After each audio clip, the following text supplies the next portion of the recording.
La terrasse du pavillon Le Doyen brillait sous les lustres de cristal, et le murmure des conversations se mêlait au tintement discret des coupes de champagne. Lysandre Virmont observait la scène depuis sa place, un sourire poli dessiné sur ses lèvres. À 27 ans, elle avait appris à maîtriser cet art délicat. Être présente sans vraiment exister, accompagnée sans déranger, briller juste assez pour refléter la lumière de son mari. Édouard Valmont, 36 ans, incarnait tout ce que le monde admirait.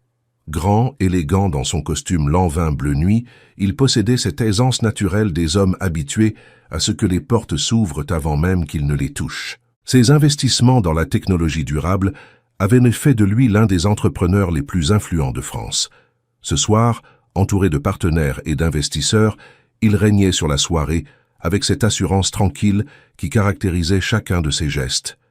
Lysandre portait une robe Jacquemus couleur ivoire qui épousait délicatement sa silhouette. Ses cheveux châtains étaient relevés en un chignon bas sophistiqué, révélant la finesse de sa nuque. Quelques mèches rebelles encadraient son visage aux traits doux, presque mélancoliques. Elle avait choisi des boucles d'oreilles discrètes, préférant toujours l'élégance sobre à l'ostentation. Son parfum, une essence de néroli et de bois de santal, était le seul luxe qu'elle s'autorisait vraiment. « Édouard, comment arrives-tu à tout gérer ?» demanda Guillaume Beaumont, un investisseur aux tempes grisonnantes qui venait de finaliser un partenariat avec la société de Valmont. Entre les négociations à Londres, les projets à Singapour, ta initiatives environnementales, tu dois à peine dormir. Édouard rit ce rire franc et contagieux qui avait le don de mettre tout le monde à l'aise. Il posa machinalement sa main sur la table, ses doigts effleurant presque ceux de Lysandre, sans vraiment la toucher. C'est une question d'organisation et de priorité claire. Et ta vie personnelle dans tout ça, intervint Nathalie Girard, une femme d'affaires d'une quarantaine d'années dont le regard perçant ne manquait jamais rien. Avec un emploi du temps pareil, comment fais-tu pour trouver du temps pour ta femme? Le silence qui suivit ne dura qu'une seconde, mais Lysandre le ressentit comme une éternité. Tous les regards convergèrent vers Édouard, attendant sa réponse avec cette curiosité polie qui masquait mal l'intérêt véritable. Elle sentit son cœur se contracter légèrement. C'était une question simple, anodine même. Pourquoi ressentait-elle soudain cette tension dans sa poitrine? Édouard sourit, ce sourire charmeur qu'il réservait aux situations sociales. Il regarda brièvement Lysandre, comme s'il cherchait une confirmation qu'elle ne pouvait pas lui donner. « Elle le sait déjà », dit-il avec une désinvolture désarmante. « Épouser Édouard Valmont, c'est accepter de rester en second plan. » La phrase tomba comme une évidence. Quelques rires fusèrent autour de la table, nerveux, complices. Guillaume hocha la tête avec un sourire entendu. Nathalie arqua un sourcil, son regard glissant furtivement vers Lysandre. Et Lysandre sourit, par réflexe, par habitude, par cette politesse apprise qui lui commandait de ne jamais créer de malaise, de ne jamais démentir publiquement, de toujours jouer le jeu. Mais quelque chose venait de se briser en elle. Ce n'était pas la phrase elle-même. Édouard n'avait pas été cruel, pas consciemment. Il avait même dit cela sur un ton léger, presque affectueux. Non, ce qui la transperçait, c'était la naturalité avec laquelle il l'avait prononcée, comme si c'était une vérité établie, acceptée, partagée par tous, comme si elle avait signé un contrat tacite en l'épousant, renoncer à exister pleinement pour qu'il puisse briller davantage. Les conversations reprirent autour de la table. On parla de la nouvelle réglementation européenne, des opportunités en Asie, du prochain sommet économique à Davos. Lysandre continuait de sourire, de hocher la tête au moment approprié, de siroter son champagne. Personne ne remarqua le léger tremblement de sa main lorsqu'elle reposa sa coupe. Personne ne vit la fissure qui venait d'apparaître dans le vernis parfait de son existence. Édouard, lui, avait déjà oublié. Il était repassé aux affaires, à ses projets, à son monde où chaque minute comptait et où l'efficacité primait sur tout le reste. Il ne remarqua pas que Lysandre ne le regardait plus de la même manière. Il ne sentit pas le changement subtil dans l'air, ce déplacement imperceptible mais irréversible qui venait de s'opérer. Lorsqu'ils rentrèrent dans leur appartement du 7e arrondissement, aux alentours de minuit, Édouard desserra sa cravate en commentant les accords conclus dans la soirée. Lysandre retira ses escarpins sans un mot, traversa le salon au meuble design et disparut dans la chambre. « Tu ne dis rien ?» demanda-t-il distraitement, consultant déjà ses messages sur son téléphone. « Je suis fatiguée », répondit-elle simplement. Et c'était vrai. Elle était fatiguée de sourire quand son cœur se brisait, fatiguée d'être un accessoire élégant dans la vie spectaculaire de quelqu'un d'autre, fatiguée de se demander quand elle avait cessé d'être Lisandre pour devenir simplement la femme d'Édouard Valmont. Cette nuit-là, allongée dans leur grand lit, elle fixa le plafond dans l'obscurité.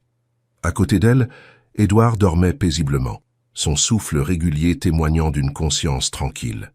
Elle, par contre, savait qu'elle ne serait plus jamais la même. Quelque chose venait de mourir en elle, ou peut-être venait de naître. Elle ne savait pas encore, mais une certitude s'imposait, claire et implacable. Elle ne pouvait plus continuer à être celle qu'on oublie. Les jours qui suivirent cette soirée au pavillon Le Doyen ressemblèrent à tous les autres, en apparence. Lisandre se levait à 7 heures, préparait le café qu'Édouard buvait distraitement, en parcourant les actualités financières sur sa tablette, l'embrassait sur la joue avant qu'il ne parte pour son bureau, situé dans le 8e arrondissement.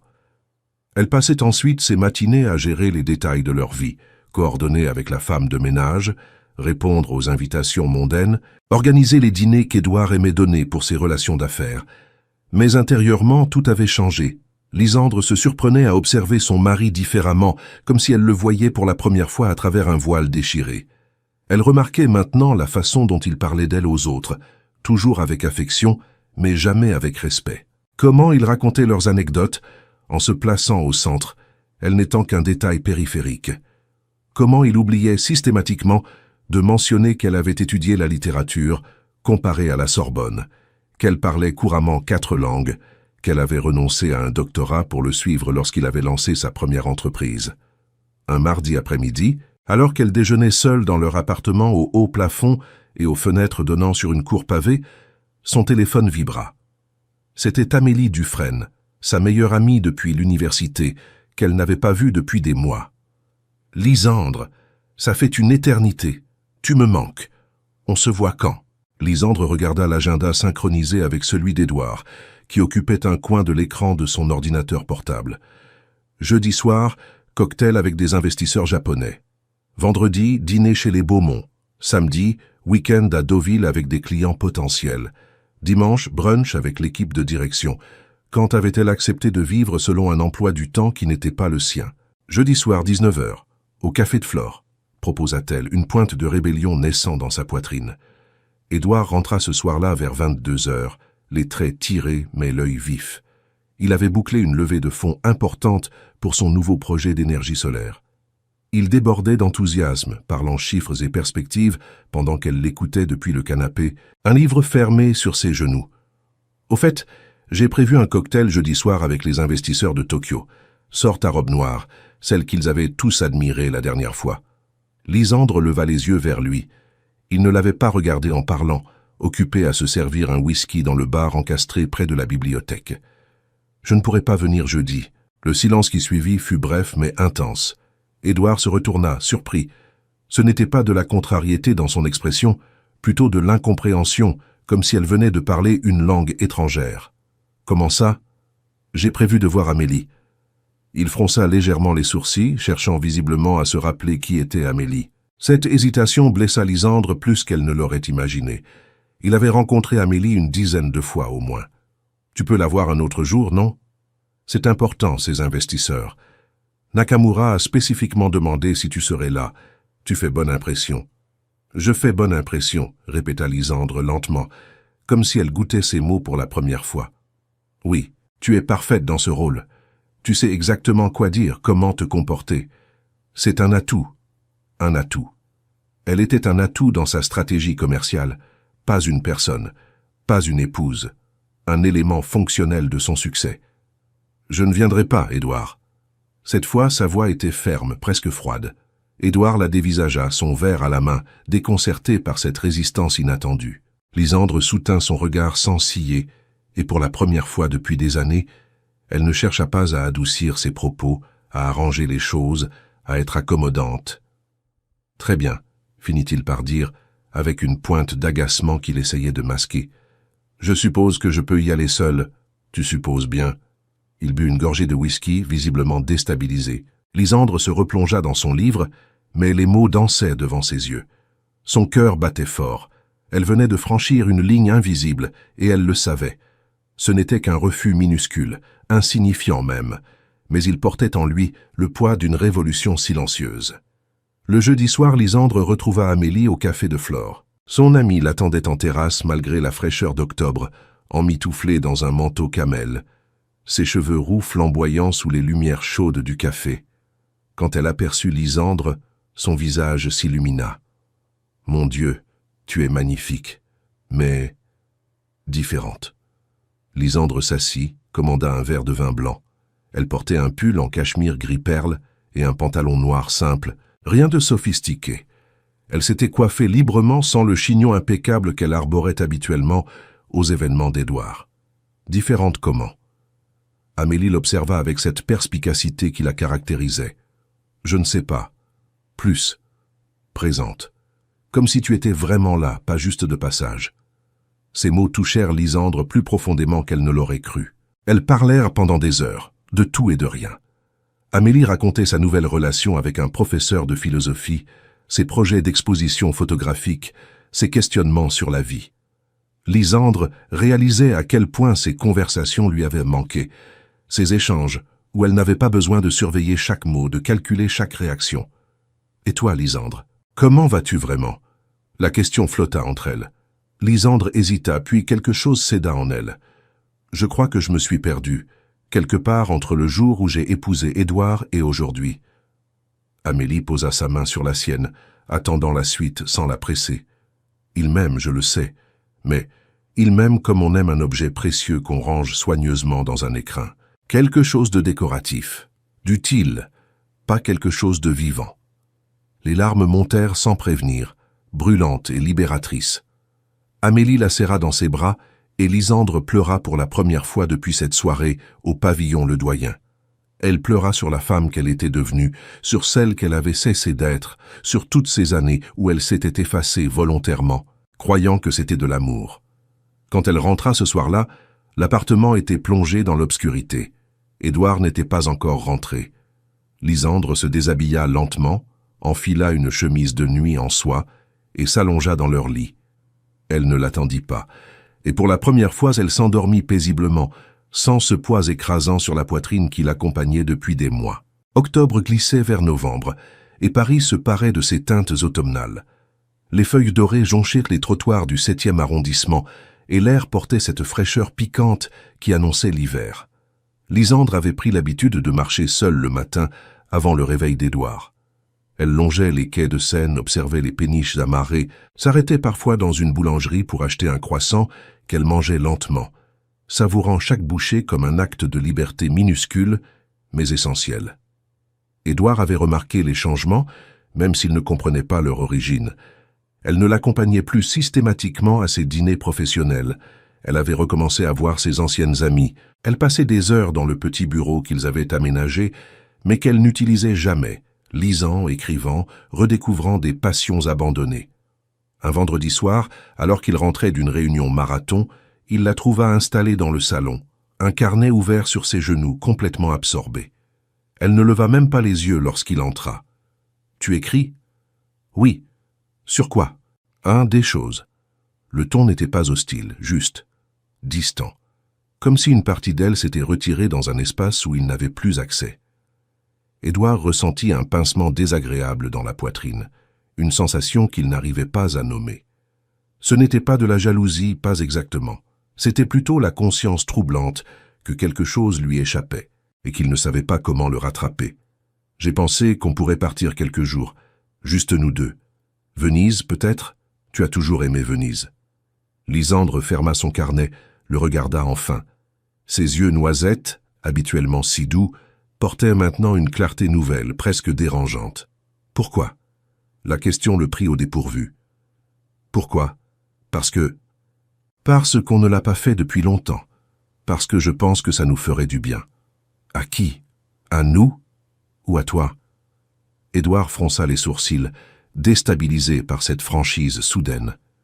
Lysandre n'était pas agressive, mais elle ne fuyait plus non plus. Elle le regardait comme on regarde quelqu'un qu'on essaie de comprendre, pas comme on regarde quelqu'un qu'on aime inconditionnellement. Je ne comprends pas. Tu es en colère contre moi. Non, je ne suis pas en colère. Alors quoi? Lysandre prit une longue inspiration. Elle aurait pu tout dire. Elle aurait pu évoquer cette phrase au pavillon Ledoyen, ce moment où elle avait réalisé qu'elle n'était qu'un accessoire dans sa vie éclatante. Mais à quoi bon? Édouard n'avait pas dit cela par méchanceté. Il l'avait dit parce qu'il le pensait vraiment, naturellement, sans même y réfléchir. Et c'était précisément ça le problème. « Je suis juste fatigué, Édouard. »« Alors viens à Venise. Repose-toi. » Ce n'est pas ce genre de fatigue. Il ne sut quoi répondre. Le silence s'installa lourd, chargé de tout ce qui n'était pas dit. Finalement, il hocha la tête, desserra sa cravate et partit vers la chambre. Lysandre resta seul dans le salon, son carnet contre son cœur, et sentit quelque chose de nouveau émerger en elle. Non pas du ressentiment, mais une forme de détachement. Elle commençait à se détacher de la douleur, et avec elle, de lui. Les semaines passèrent, et Édouard découvrait avec une inquiétude grandissante que Lysandre ne revenait pas. Oh, elle était toujours là physiquement, partageant le même appartement, dormant dans le même lit. Mais émotionnellement, elle s'était éloignée d'une distance qu'il ne savait pas mesurer. Un soir, il surprit une conversation téléphonique qu'elle avait avec Amélie. Il n'écoutait pas volontairement, mais la porte du bureau était entr'ouverte. « Non, je ne vais pas le quitter. Ce serait trop facile. Je vais juste exister pour moi. Avec ou sans lui, je ne sais pas encore. Mais je ne vais plus disparaître. » Ces mots le glacèrent. Lysandre ne parlait pas de divorce, de séparation. Elle parlait de quelque chose de plus effrayant. De continuer à vivre ensemble tout en étant séparés. De partager un espace sans partager une vie. Et pour la première fois depuis très longtemps, Édouard Valmont eut peur. Ce week-end-là, il annula une réunion importante à Lyon pour rester à Paris. Lysandre ne fit aucun commentaire, ne montra ni surprise ni satisfaction. Elle continua sa routine, lisant sur le balcon, préparant son déjeuner, sortant se promener l'après-midi. Il l'observait depuis le salon sans oser la rejoindre, conscient soudain qu'il ne savait plus comment lui parler. Le dimanche soir, n'en pouvant plus, il la rejoignit sur le balcon. Elle contemplait les toits de Paris, une tasse de thé entre les mains, emmitouflée dans un châle en laine. Elle était belle, d'une beauté tranquille et mélancolique qu'il n'avait jamais vraiment prise le temps d'admirer. « Lysandre. »« Oui. J'ai l'impression de te perdre. » Elle tourna enfin son regard vers lui, et ce qu'il y vit le bouleversa. Ce n'était pas de la colère, ni même de la tristesse. C'était pire, c'était de l'indifférence bienveillante, le regard qu'on porte sur quelqu'un qui nous a été cher autrefois. « Tu ne me perds pas, Édouard, tu ne m'as jamais vraiment eu. » Les mots résonnèrent dans l'air froid de novembre. Édouard voulut protester, dire que c'était faux, qu'il l'aimait, qu'elle comptait. Mais les mots restèrent coincés dans sa gorge parce qu'une part de lui savait qu'elle avait raison. « Je peux changer. » Peut-être, mais la question n'est pas là. Où est-elle alors? Lysandre but une gorgée de thé, réfléchit longuement avant de répondre. « La question est de savoir si je veux encore que tu changes, si je veux encore me battre pour quelque chose qui aurait dû être naturel. » Elle rentra à l'intérieur, le laissant seul sur le balcon, face à la ville illuminée et à la conscience terrifiante qu'il avait peut-être détruit la meilleure chose qui lui soit jamais arrivée, non pas par cruauté mais par négligence. Cette nuit-là, Édouard ne dormit pas. Il resta éveillé dans le salon, repensant à toutes ces années où il avait pris Lysandre pour acquise, où il l'avait présentée comme un accessoire pratique de sa réussite, où il avait oublié qu'elle avait ses propres rêves, ses propres aspirations, sa propre valeur, qui n'avait rien à voir avec lui. Et pour la première fois de sa vie, Édouard Valmont ne savait pas comment résoudre un problème. Décembre s'installa sur Paris avec sa lumière pâle et ses matinées givrées. Les Champs-Élysées scintillaient sous les illuminations de Noël, et les vitrines des grands magasins rivalisaient de créativité pour attirer les passants. Mais dans l'appartement du 7e arrondissement, l'atmosphère restait figée dans un entre-deux inconfortable, ni guerre ni paix, juste une coexistence polie et douloureuse. Édouard multipliait les tentatives. Il rentrait plus tôt le soir, proposait des sorties, des restaurants, même un voyage surprise aux Maldives qu'il avait réservé sans la consulter. Lysandre avait décliné poliment, expliquant qu'elle préférait rester à Paris. Elle ne justifiait plus, ne s'excusait plus. Elle énonçait simplement ses choix, et cette nouvelle assurance la rendait à la fois plus belle et plus inaccessible. Un jeudi soir, Édouard organisa un dîner chez eux avec 4 couples d'amis proches. Lysandre accepta, à sa grande surprise. Elle passa l'après-midi à coordonner le traiteur, à dresser la table avec soin, à disposer des bougies et des compositions florales minimalistes. Quand les invités arrivèrent, elle les accueillit avec grâce, vêtue d'une robe Dior bleu nuit qui mettait en valeur sa silhouette élancée. Parmi les convives se trouvaient Théo et Clémence Fontaine, un couple d'entrepreneurs que Lysandre appréciait particulièrement. Théo dirigeait une start-up dans le développement durable, tandis que Clémence gérait une maison d'édition indépendante. Ils formaient un couple où l'équilibre semblait naturel, où chacun brillait sans éteindre l'autre. Le dîner se déroulait agréablement. Les conversations alternaient entre anecdotes légères et débats plus profonds sur l'économie, la politique, l'avenir de l'Europe. Lysandre participait, offrant des observations pertinentes qui surprenaient certains invités habitués à la voir en retrait. Édouard remarqua le changement, oscillant entre fierté et malaise. Au moment du dessert, alors que le champagne coulait généreusement, Guillaume Beaumont, présent avec sa nouvelle compagne, se tourna vers Édouard avec un sourire complice. « Dis-moi, Valmont, comment fais-tu pour gérer une entreprise en pleine expansion et maintenir une vie de couple harmonieuse? J'avoue que je rame un peu de mon côté. » Le silence se fit autour de la table. Édouard sentit tous les regards converger vers lui, mais surtout celui de Lysandre, calme et attentif. C'était un moment de vérité, et il le savait. Il pouvait répéter le même type de réponse désinvolte qu'au pavillon Le Doyen, ou il pouvait choisir l'honnêteté.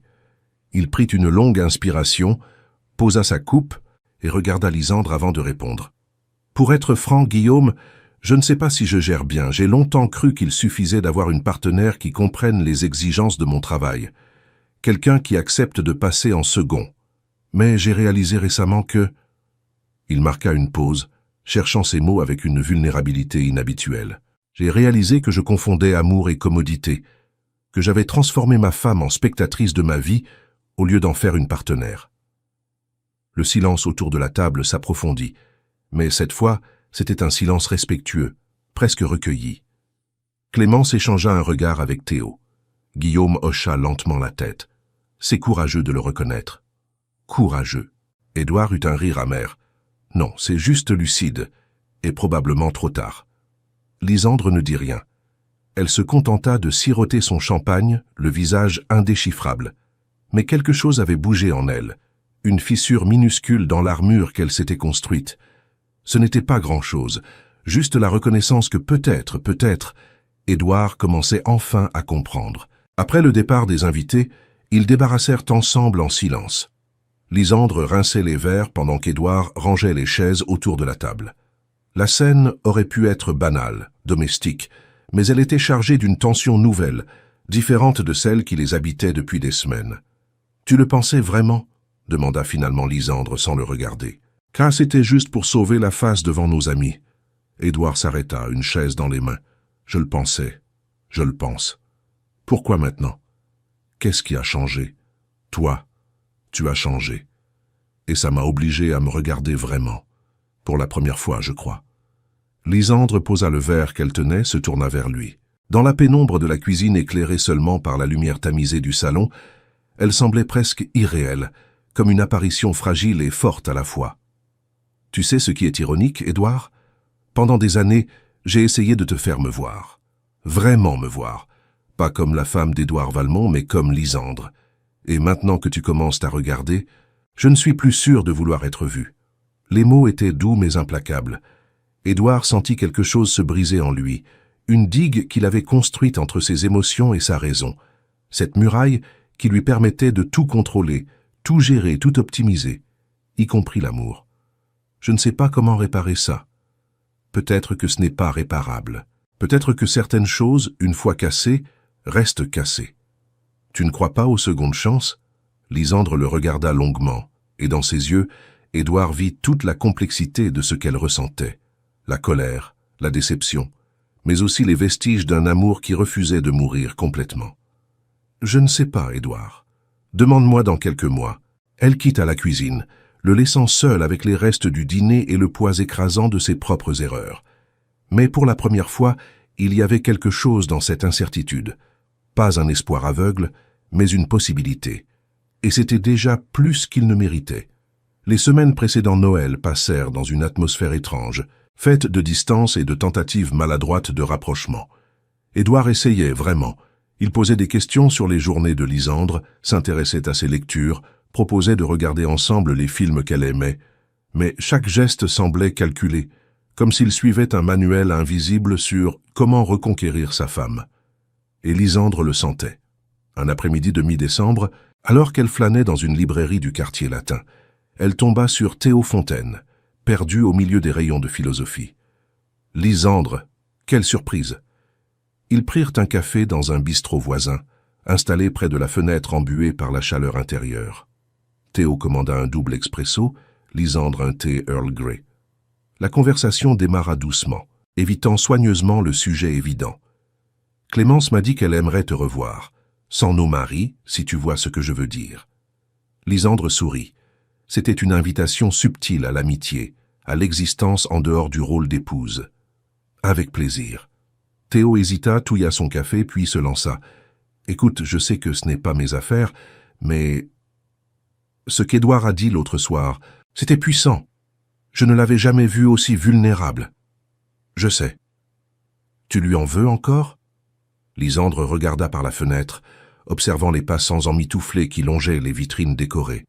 « Je ne lui en veux pas, Théo. C'est presque pire. Je suis juste vide.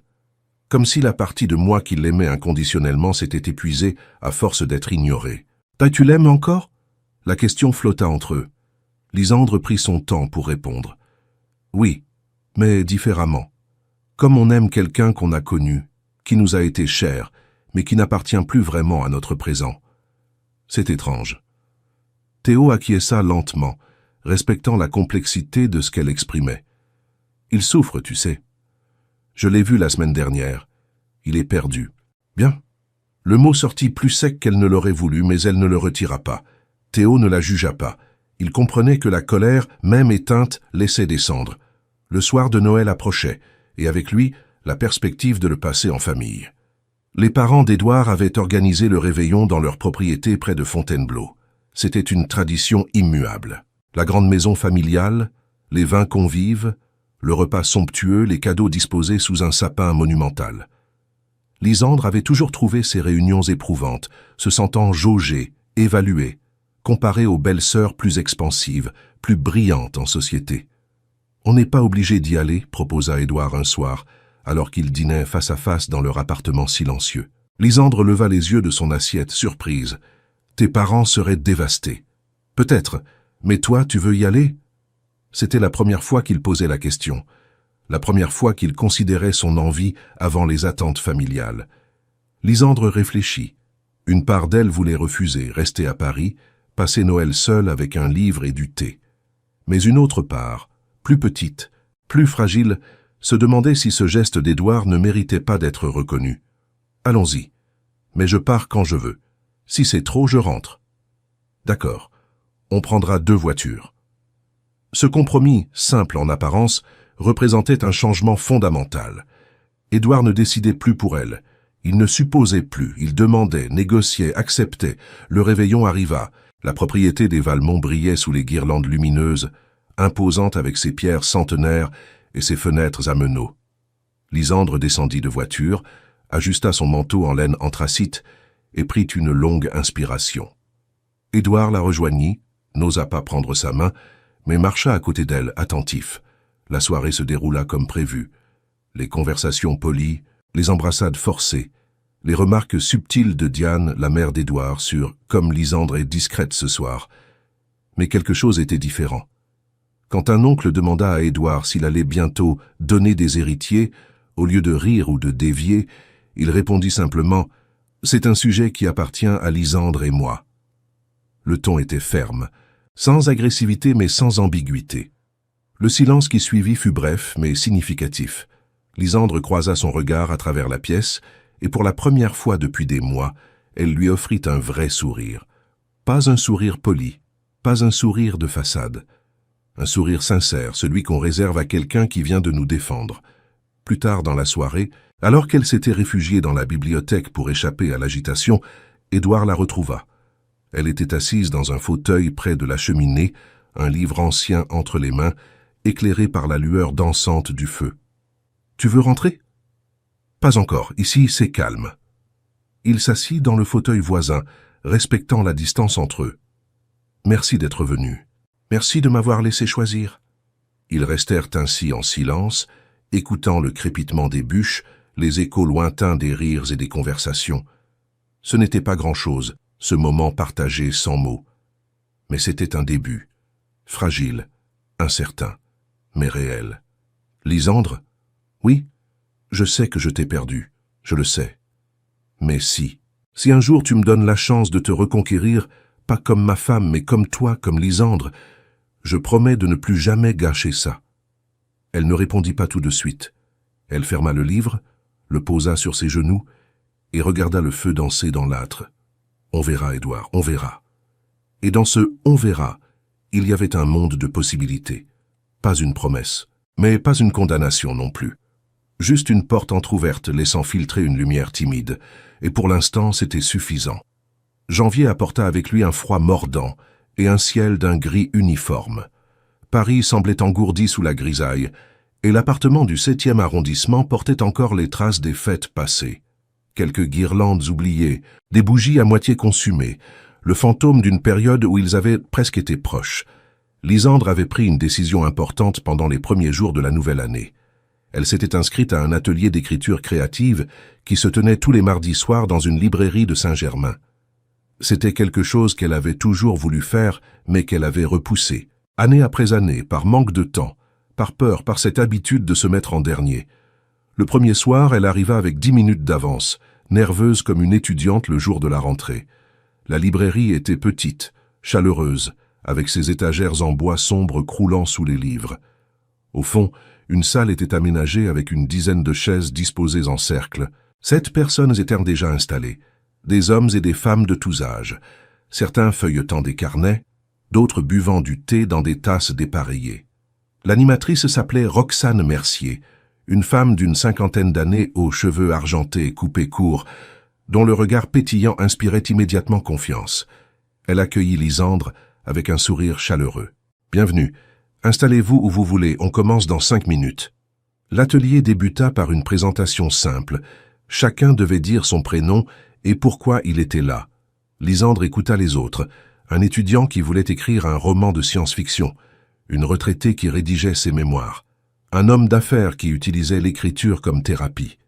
Quand vint son tour, elle prit une inspiration. « Je m'appelle Lysandre.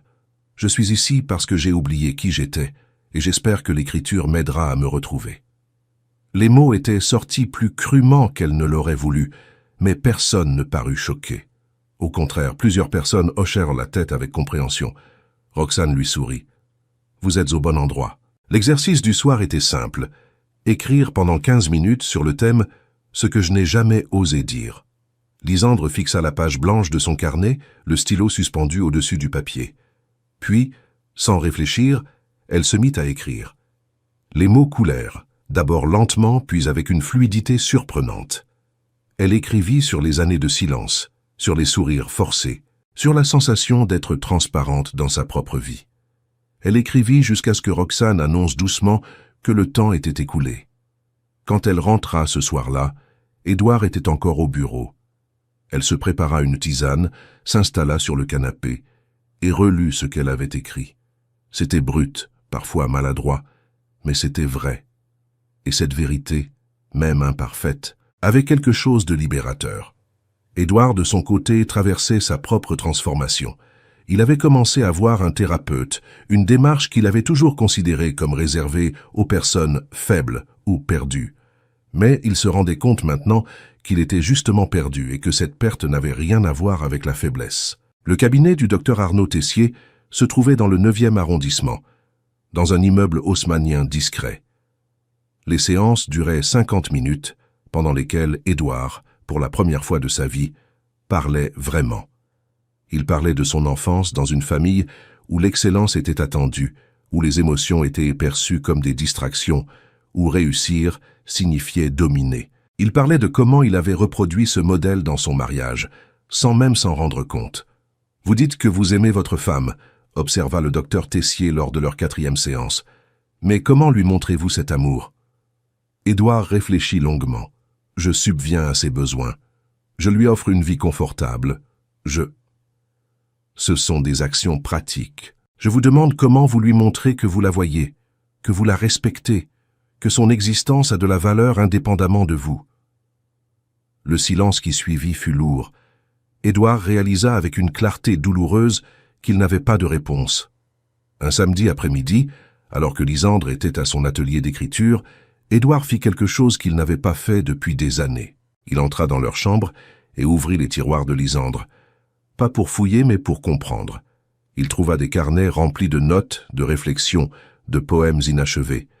Il découvrit des brochures sur des formations qu'elle n'avait jamais suivies, des coupures de presse sur des conférences auxquelles elle n'était jamais allée, tout un univers de rêves étouffés, d'ambitions mises de côté. Il referma les tiroirs avec précaution, le cœur serré. Comment avait-il pu être aussi aveugle? Comment avait-il pu vivre aux côtés de quelqu'un pendant des années sans jamais vraiment le voir? Quand Lisandre rentra ce soir-là, elle trouva Édouard dans la cuisine, en train de préparer le dîner. Ce n'était pas extraordinaire en soi, il savait cuisiner, mais il ne le faisait jamais. Elle s'appuya contre le chambranle de la porte, observant ses gestes maladroits avec les légumes. « Qu'est-ce que tu fais ?»« J'essaie de faire une ratatouille. Enfin, quelque chose qui y ressemble. »« Pourquoi ?»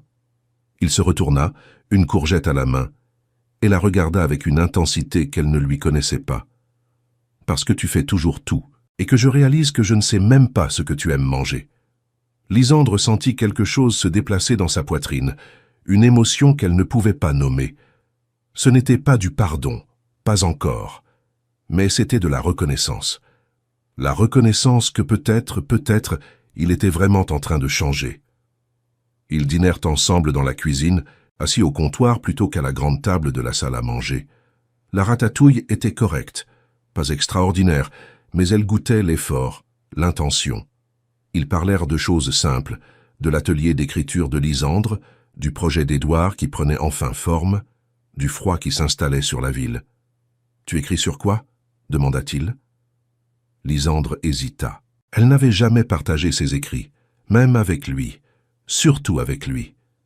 Sur des choses que je ressens, des fragments, rien de structuré.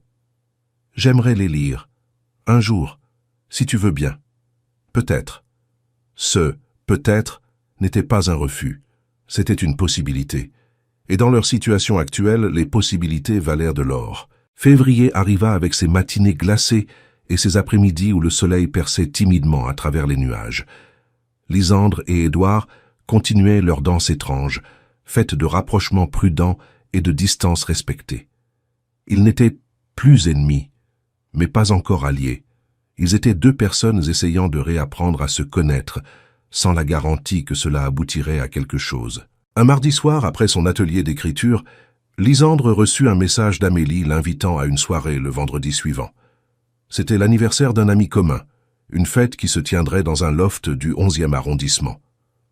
Lisandre accepta sans hésiter. Elle n'avait pas besoin de demander la permission à Édouard, et cette liberté nouvelle ne cessait de la surprendre. Le vendredi soir, elle enfila une robe bordeaux simple mais élégante, se maquilla légèrement, et quitta l'appartement vers 20 heures. Édouard était dans son bureau, plongé dans des dossiers. Il leva les yeux quand elle passa devant la porte. « Tu es magnifique. »« Merci. »« Tu rentres tard ?»« Je ne sais pas. Peut-être. » Il hocha la tête, ne demanda rien de plus. Cette retenue, ce respect de son autonomie, était nouveau et troublant. Lisandre se demanda combien de temps il tiendrait cette posture, si c'était authentique ou juste une stratégie temporaire. La soirée était animée, joyeuse. Une 50aine de personnes s'entassaient dans le loft décoré de guirlandes lumineuses et de bougies. La musique était suffisamment forte pour couvrir les conversations sans les empêcher. Lisandre retrouva Amélie près du bar improvisé, et son amie l'accueillit avec un cri de joie. « Tu es venu, j'avais peur que tu changes d'avis. » « Pourquoi j'aurais changé d'avis ?»« Je ne sais pas. L'ancien toi aurait peut-être prétexté une obligation avec Édouard. » Lisandre sourit. Amélie avait raison. L'ancienne Lisandre aurait trouvé une excuse, aurait privilégié la possibilité hypothétique qu'Édouard ait besoin d'elle plutôt que sa propre envie d'être là. Au cours de la soirée, un homme s'approcha d'elle. Il s'appelait Bastien, était architecte et possédait ce charme décontracté des gens qui ne se prennent pas au sérieux. Ils parlèrent longtemps, de voyages, de livres, de la difficulté de concilier passion et pragmatisme dans la vie. À aucun moment Lisandre ne mentionna qu'elle était mariée. Ce n'était pas une omission calculée, juste une absence, comme si cette partie de sa vie appartenait à un autre monde, un monde dont elle s'était temporairement échappée. Bastien était drôle, attentif.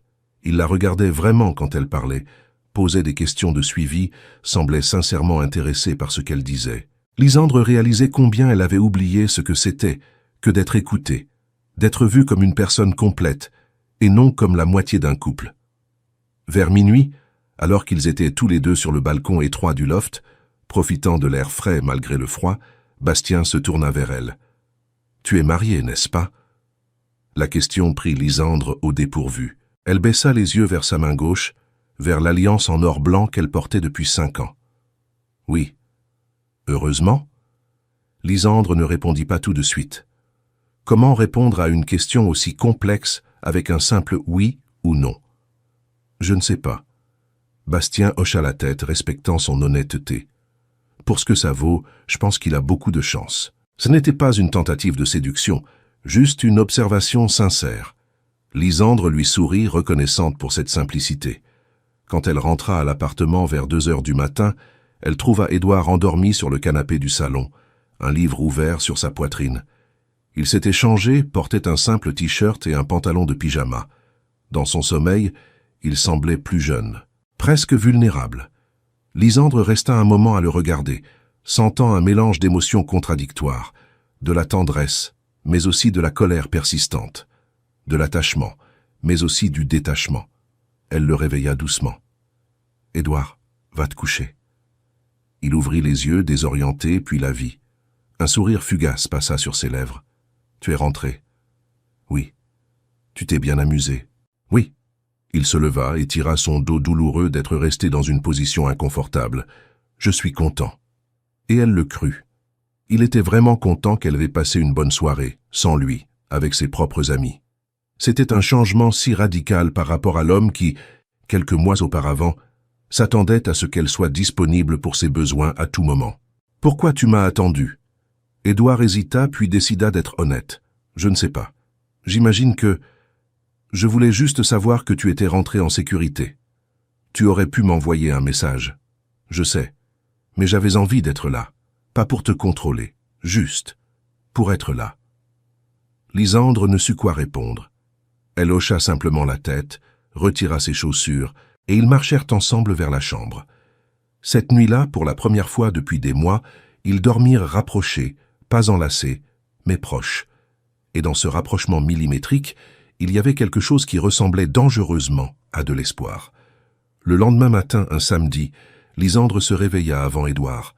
Elle le regarda dormir, observa les rides légères au coin de ses yeux, la mâchoire carrée qui se relâchait dans le sommeil. Il était toujours l'homme qu'elle avait aimé, mais elle n'était plus la femme qu'il avait épousée. Cette asymétrie la troublait. Elle se leva silencieusement, prépara du café et s'installa avec son carnet dans le salon baigné de lumière matinale. Elle écrivit pendant 1 heure, laissant les mots venir sans censure. Elle écrivit sur la soirée de la veille, sur Bastien qu'il avait regardé comme une personne entière, sur Édouard qu'il avait attendu sur le canapé. Elle écrivit sur la confusion de vouloir partir et rester en même temps, sur l'impossibilité de revenir en arrière et la difficulté d'avancer. Quand Édouard émergea de la chambre, encore ensommeillé, il trouva Lisandre absorbée dans son écriture. Il ne l'interrompit pas. Il se servit simplement un café et s'installa dans le fauteuil en face d'elle, respectant son espace tout en partageant sa présence. Après un long moment, Lisandre referma son carnet et leva les yeux vers lui. « Tu as des projets aujourd'hui ?»« Rien d'important. Et toi ?»« J'aimerais aller me promener.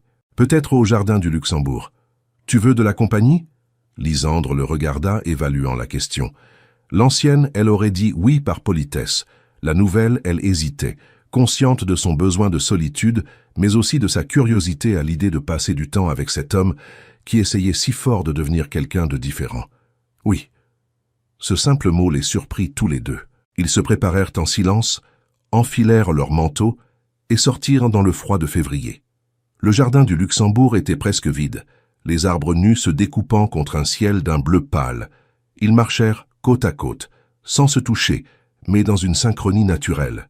« Lysandre ? Oui ? Je sais que je n'ai pas le droit de demander, mais tu penses qu'on peut encore se sauver ?» Elle s'arrêta, se tourna vers lui. Son visage était ouvert, vulnérable d'une façon qu'elle ne lui avait jamais vue. « Je ne sais pas, mais je sais que tu essaies, et c'est déjà quelque chose. » Ce n'était pas une déclaration d'amour, ce n'était même pas une promesse, mais c'était une reconnaissance. Et dans le cœur glacé de l'hiver, c'était suffisant pour continuer à marcher ensemble, côte à côte, vers un avenir encore incertain. Mars arriva avec ses premières promesses de printemps. Les bourgeons timides pointaient sur les branches des marronniers, et Paris semblait émerger lentement de sa torpeur hivernale. Lysandre et Édouard avaient établi une routine nouvelle, un équilibre fragile fait de respect mutuel et de prudence. Ils dînaient ensemble plusieurs fois par semaine, partageaient parfois leurs journées, mais maintenaient aussi leurs espaces séparés. C'était une cohabitation consciente, où chaque geste comptait. Un jeudi soir, Lysandre rentra de son atelier d'écriture avec une nouvelle inhabituelle. Roxane, l'animatrice, lui avait proposé de participer à une lecture publique organisée dans une librairie de Montparnasse. 5 auteurs de l'atelier liraient des extraits de leurs textes devant un public. L'événement aurait lieu dans 3 semaines. Elle en parla à Édouard pendant le dîner, essayant de masquer son anxiété sous un ton désinvolte. « C'est une opportunité intéressante, » dit-elle en coupant sa salade. « Mais je ne suis pas sûr d'avoir le courage. » Édouard posa sa fourchette, la regarda avec attention. « Tu as peur de quoi ? De me mettre à nu devant des inconnus, d'être jugé, de découvrir que ce que j'écris n'a aucune valeur. » « Est-ce que tu penses vraiment que ce que tu écris n'a pas de valeur ?» Lysandre réfléchit. Non, elle ne le pensait pas. Ses textes étaient imparfaits, mais ils étaient vrais. Et cette vérité avait forcément une valeur, même si elle était uniquement pour elle-même. Non. Alors fais-le. La simplicité de sa réponse la désarma. Pas de grande tirade motivationnelle, pas de minimisation de ses peurs. Juste un encouragement direct, qui la traitait comme quelqu'un de capable de prendre ses propres décisions. « Tu viendras. » La question lui échappa avant qu'elle n'ait le temps de la retenir. Édouard la regarda, surpris mais touché. « Tu veux que je vienne ? » ?»« Je ne sais pas. Peut-être. »« Alors je viendrai. Si tu changes d'avis, tu me le dis. » Cette flexibilité nouvelle, cette capacité à s'adapter à ce qu'elle voulait plutôt qu'à ce qu'il supposait, continuait de surprendre Lysandre. Elle hocha la tête, sentant un mélange de terreur et d'excitation à l'idée de lire ses textes en public. Les semaines qui suivirent, elle travailla ses textes avec acharnement. Elle choisit 3 extraits. Un sur le sentiment d'invisibilité dans son propre mariage, un sur la redécouverte de soi et un dernier sur l'espoir fragile. Chaque soir, elle les relisait, les peaufinait, les récitait à voix basse pour s'habituer au son de ses propres mots. Édouard, de son côté, vivait sa propre révolution.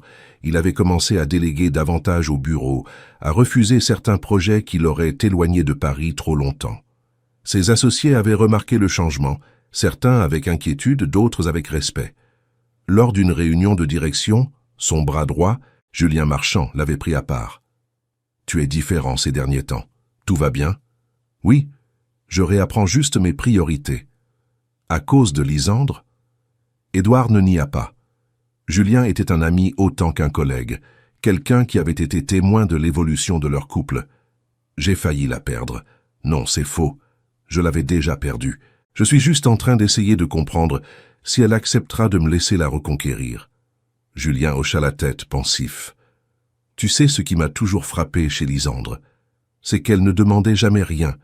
Elle était toujours là, toujours souriante, toujours accommodante. Mais plus j'y pense, plus je me dis que quelqu'un qui ne demande rien, c'est quelqu'un qui a arrêté d'espérer obtenir quelque chose. Ces mots résonnèrent en Édouard longtemps après la conversation. Lysandre n'avait jamais été exigeante, capricieuse, difficile.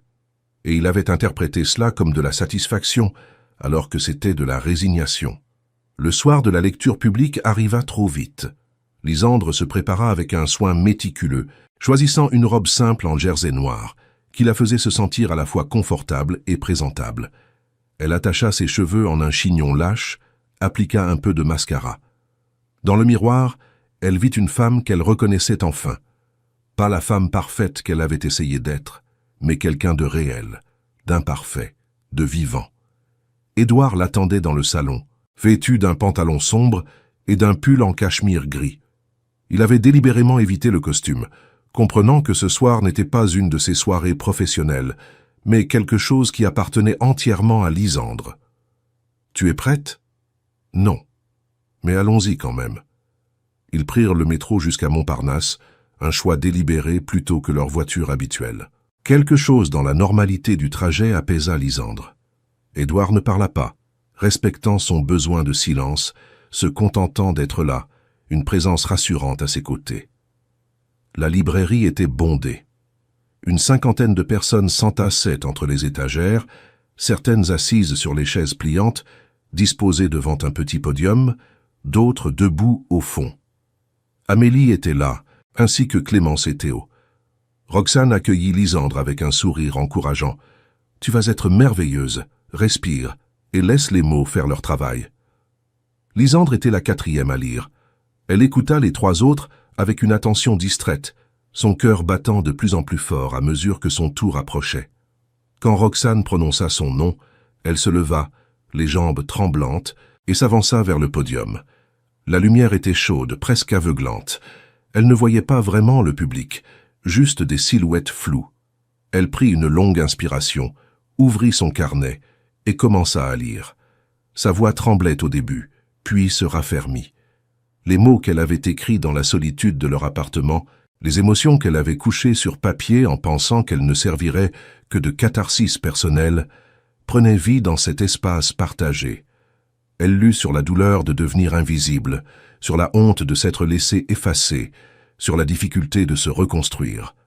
Quand elle termina, le silence dura quelques secondes, puis les applaudissements éclatèrent, chaleureux, sincères. Lysandre leva les yeux, et dans la foule, elle trouva Édouard.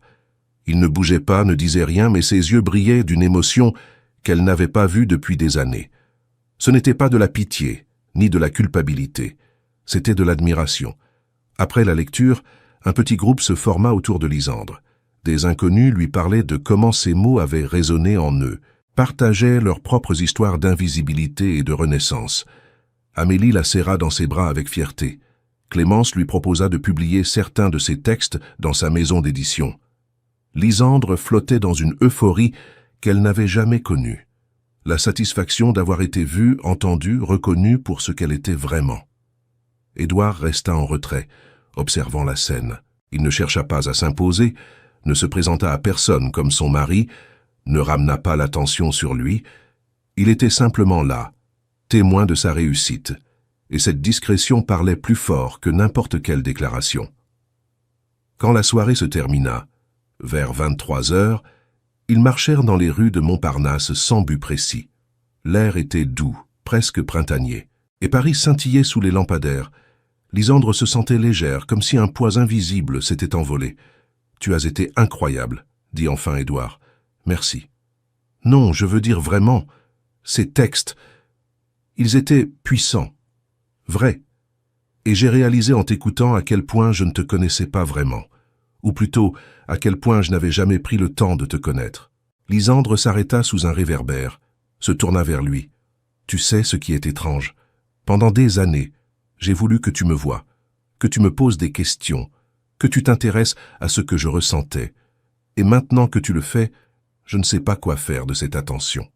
Tu n'as rien à en faire, c'est juste ce que tu mérites, ce que tu as toujours mérité. » Ils reprirent leur marche et pour la première fois depuis des mois, Lysandre prit sa main. Le geste était simple, presque insignifiant, mais il contenait un monde de signification. Ce n'était pas un pardon complet, pas une réconciliation totale, mais c'était un pont. Une main tendue par-dessus l'abîme qui s'était creusé entre eux.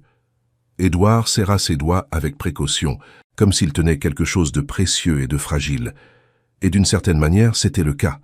Les jours qui suivirent, quelque chose changea dans leur dynamique. Ils parlaient plus, vraiment parlaient, pas juste de logistique ou de surface.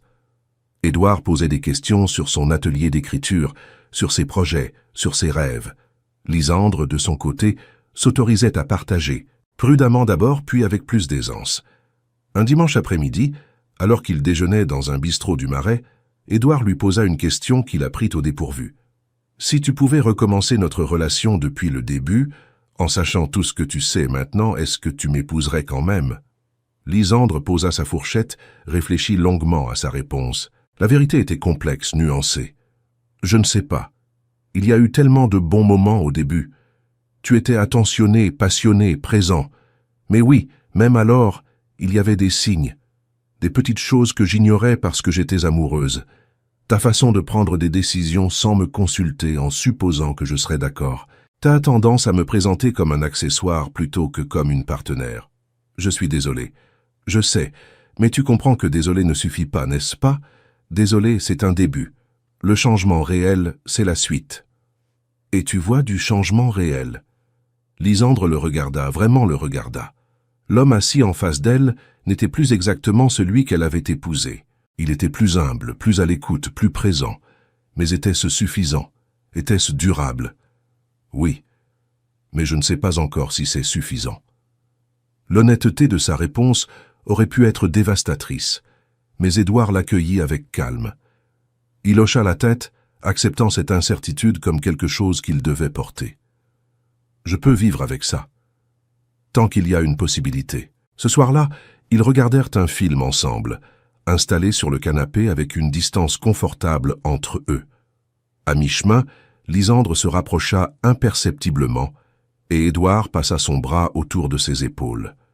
Elle se laissa aller contre lui, sentant la chaleur de son corps, le rythme régulier de sa respiration. Ce n'était pas passionnel, pas dramatique. C'était juste. Bien. Plus tard, alors qu'ils se préparèrent pour la nuit, Édouard brisa le silence. « Lisandre, je sais que les choses sont encore fragiles entre nous. Mais je veux que tu saches que même si on ne retrouve jamais ce qu'on avait, même si on doit inventer quelque chose de complètement nouveau, je suis prêt. Je suis prêt à construire quelque chose où tu n'es plus en second plan, où on est côte à côte. » Lisandre sentit les larmes monter. Pas des larmes de tristesse, mais quelque chose de plus complexe. Un mélange de soulagement, d'espoir et de la conscience douloureuse de tout le temps perdu. « Je veux y croire. » Alors crois-y. Cette nuit-là, ils dormirent enlacés pour la première fois depuis des mois. Et dans l'obscurité de leur chambre, quelque chose se réparait lentement, fil par fil, battement de cœur par battement de cœur. Le lendemain matin, Lisandre se réveilla avant Édouard. Elle le regarda dormir, et pour la première fois, elle ne se demanda pas si elle l'aimait encore. Elle savait qu'elle l'aimait, mais c'était un amour différent, plus mature, plus conscient. Un amour qui ne se contentait plus de l'inadéquat, qui n'acceptait plus les miettes. Un amour qui exigeait le respect, la réciprocité, la visibilité. Elle se leva silencieusement, prépara du café et s'installa avec son carnet. Elle écrivit pendant 1 heure, et cette fois, ce qu'elle écrivait n'était plus seulement de la douleur, c'était aussi de l'espoir. L'espoir fragile mais réel qu'ils pouvaient peut-être trouver un chemin l'un vers l'autre. Un chemin où aucun des deux ne devait disparaître pour que l'autre puisse briller. Quand Édouard émergea de la chambre, il trouva Lisandre souriante, un vrai sourire qui atteignait ses yeux. Et dans ce sourire, il vit quelque chose qu'il avait cru perdu à jamais, la possibilité d'un avenir commun. Pas garanti, pas facile, mais possible. Et pour l'instant, c'était suffisant. Avril déploya ses couleurs sur Paris comme une promesse tenue. Les cerisiers du jardin du Luxembourg explosaient en nuages roses et les terrasses des cafés se remplissaient de nouveau. Lisandre et Édouard traversaient une période étrange, suspendue entre la reconstruction et l'incertitude. Ils avançaient lentement avec précaution, comme 2 personnes apprenant à danser ensemble après avoir oublié les pas. Un événement changea tout. Guillaume Beaumont organisait une grande soirée pour célébrer le lancement de son nouveau fonds d'investissement. C'était le genre d'événement mondain qu'Édouard ne pouvait éviter, et il demanda à Lisandre si elle accepterait de l'accompagner.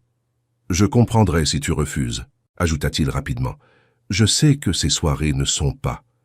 J'irai. » Édouard la regarda, surpris. « Tu es sûr ?»« Oui. Mais cette fois, j'y vais comme moi-même, pas comme ton accessoire. Je n'ai jamais voulu autre chose. Pas maintenant, en tout cas. La soirée se tenait dans un hôtel particulier du 16e arrondissement, un bâtiment magnifique du 19e siècle, avec ses salons ornés de dorures et ses lustres de cristal. Lysandre portait une robe émeraude qui soulignait sa silhouette avec élégance. Elle s'était coiffée différemment, laissant ses cheveux cascader librement sur ses épaules.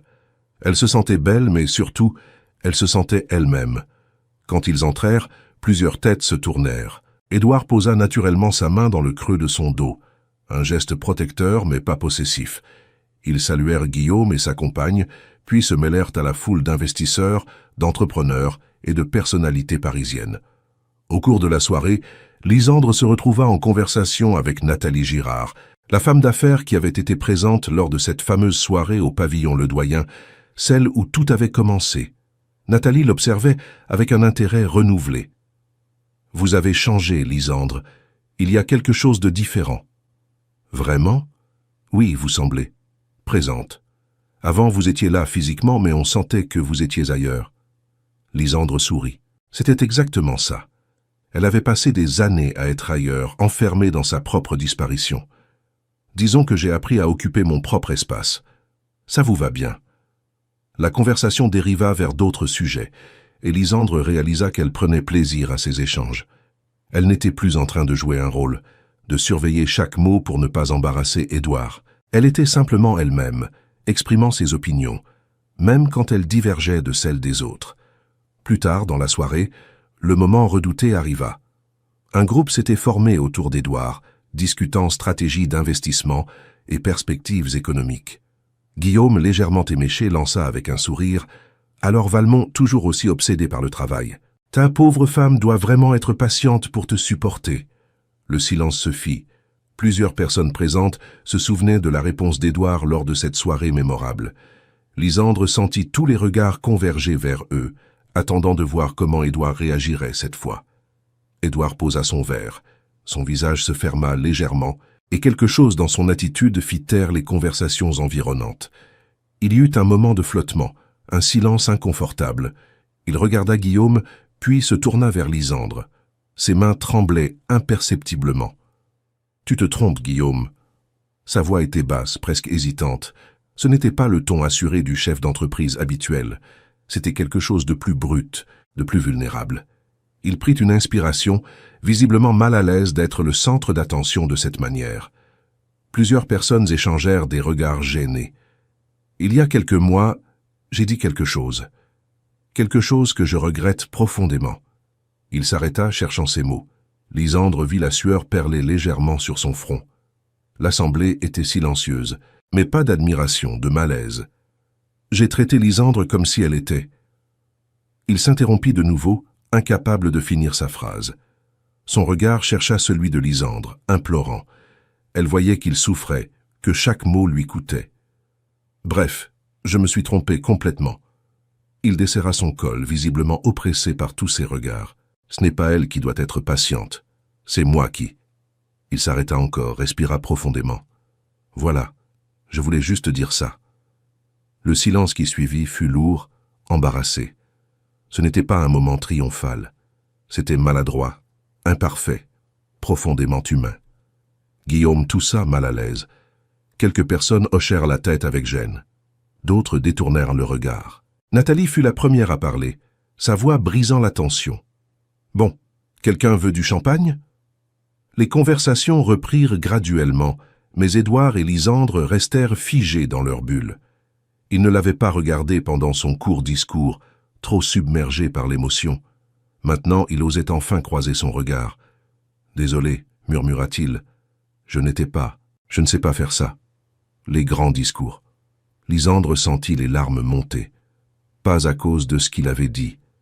Les mots avaient été maladroits, incomplets, mais à cause de l'effort visible, du courage qu'il lui avait fallu pour simplement essayer.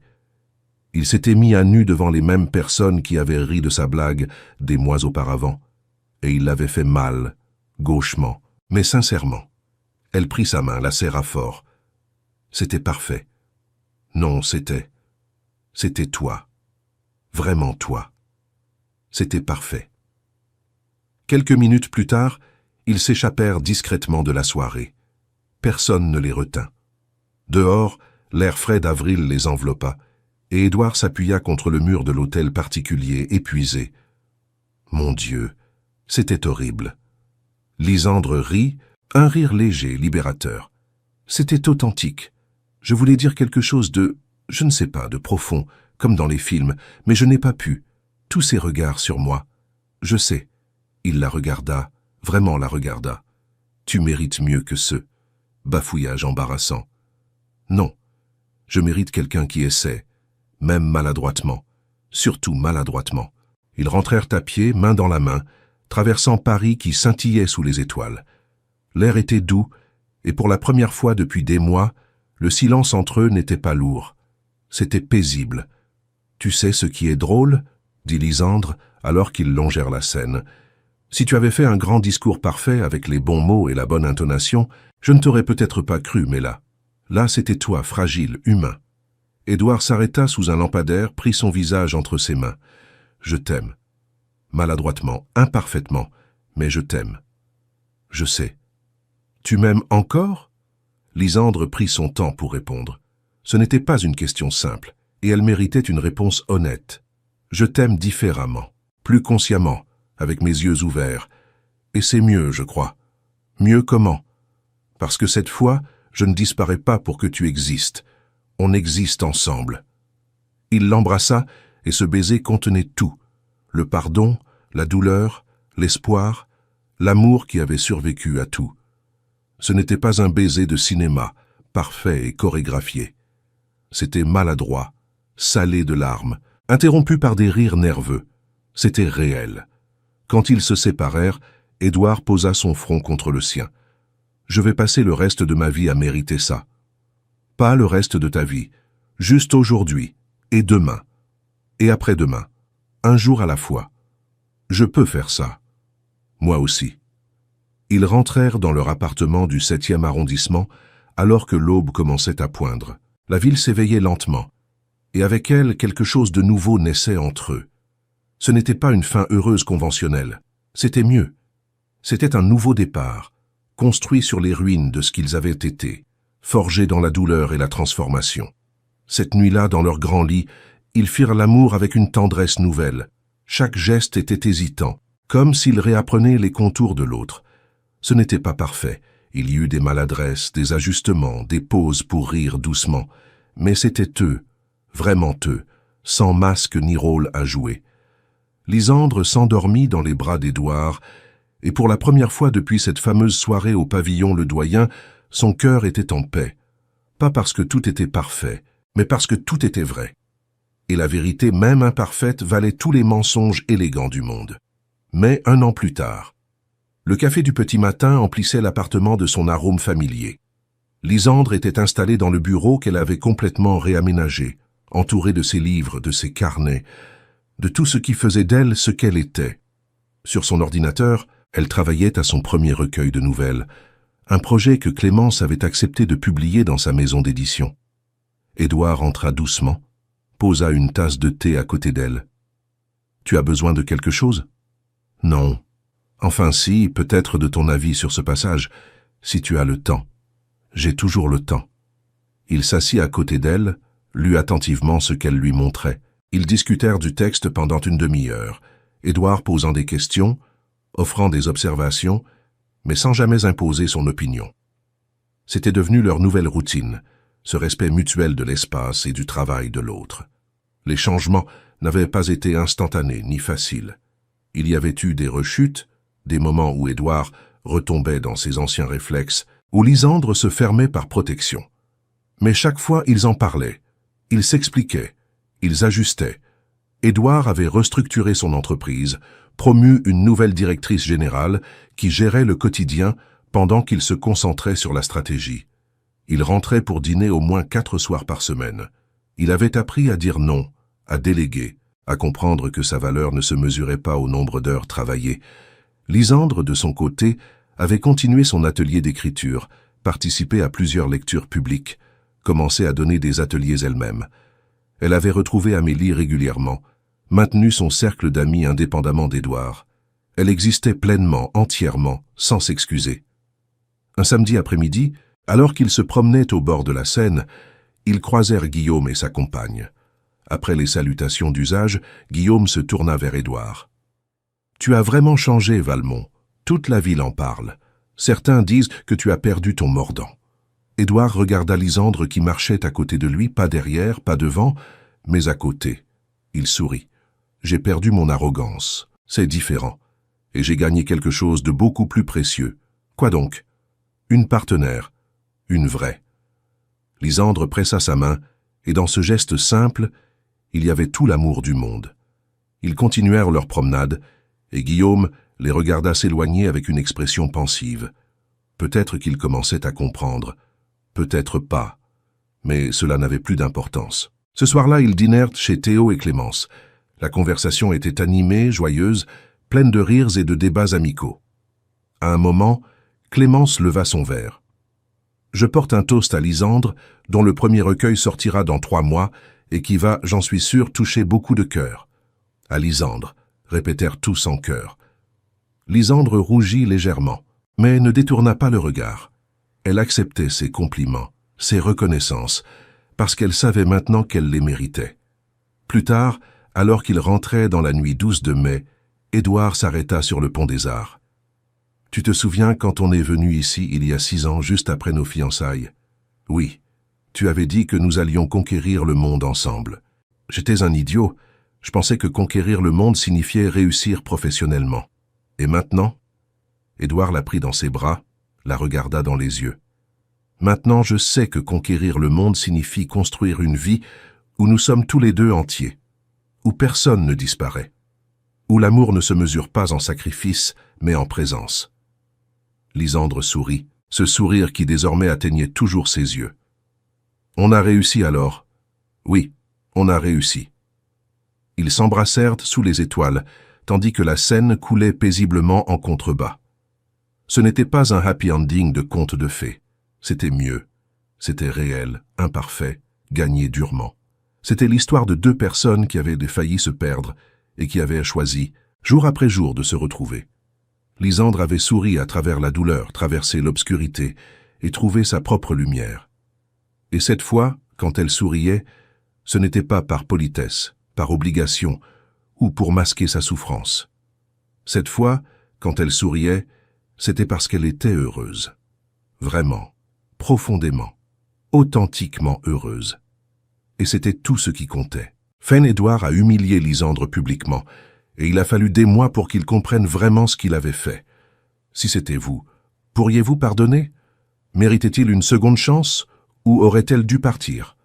Et vous? Avez-vous déjà donné une seconde chance à quelqu'un qui vous a profondément blessé? Cela en valait-il la peine?